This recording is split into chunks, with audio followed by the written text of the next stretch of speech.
திருவள்ளூர் திருநின்ற ஊரில் பெண் கவுன்சிலர் கோமதி வெட்டி படுகொலை செய்யப்பட்டிருப்பதாக அண்மை தகவல் வெளியாகியுள்ளது. திருமணத்தை மீறிய உறவில் இருந்ததாக கூறி கணவரே வெட்டி கொலை செய்த கொடூரமானது அங்கு நிகழ்ந்துள்ளது.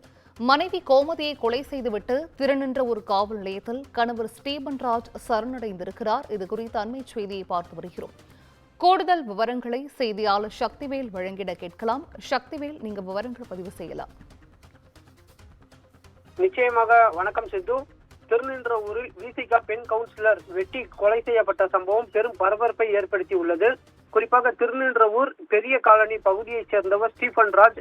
இவர் விசிக திருநின்ற ஊர் நகர செயலாளராகவும் இவரது மனைவி கோமதி 26வது வார்டு விசிக கவுன்சிலராகவும் திருநின்ற ஊர் நகராட்சி வரி விதிப்பு சேர்மனாகவும் இருந்து வருகிறார்.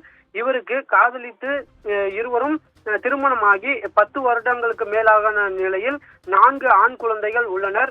இந்த நிலையில் கவுன்சிலர் கோமதிக்கு ஆண் நண்பர் ஒருவருக்கும் கடந்த சில மாதங்களுக்கு முன்பு திருமணத்தை மீறிய உறவு இருந்ததாக கூறப்படுகிறது. இது குறித்து கணவர் ஸ்டீபன்ராஜுக்கும் மனைவி கோமதிக்கும் இடையே அடிக்கடி தகராறும் ஏற்பட்டுள்ளது. இந்த சூழலில் கவுன்சிலர் கோமதி தனது ஆண் நண்பருடன் நடு குத்தகை ஜெயராம் நகர் அருகே நின்று பேசிக் கொண்டிருந்த போது கணவர் ஸ்டீபன்ராஜ் அந்த வழியாக வந்துள்ளார். அவருக்கு அந்த சம்பவ இடத்தில் கணவருக்கும் மனைவி கோமதிக்கும் இடையே வாக்குவாதம் ஏற்பட்டுள்ளது.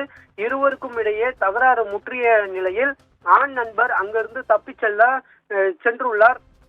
உடனடியாக கணவர் ஸ்டீபன்ராஜ் தான் மறைத்து வைத்திருந்த கத்தியால் மனைவி கோமதியை சரமாரியாக தலை, முகம், கழுத்து என பகுதிகளில் வெட்டியுள்ளார். தாக்குதலில் மனைவி கவுன்சிலர் கோமதி கை துண்டானது. இதையடுத்து இரத்த வெள்ளத்தில் சரிந்த கோமதி சம்பவ இடத்திலேயே உயிரிழந்தார். பின்னர் அங்கிருந்த சென்ற கணவர் திருநின்ற ஊர் காவல் நிலையத்தில் சரணடைந்தார்.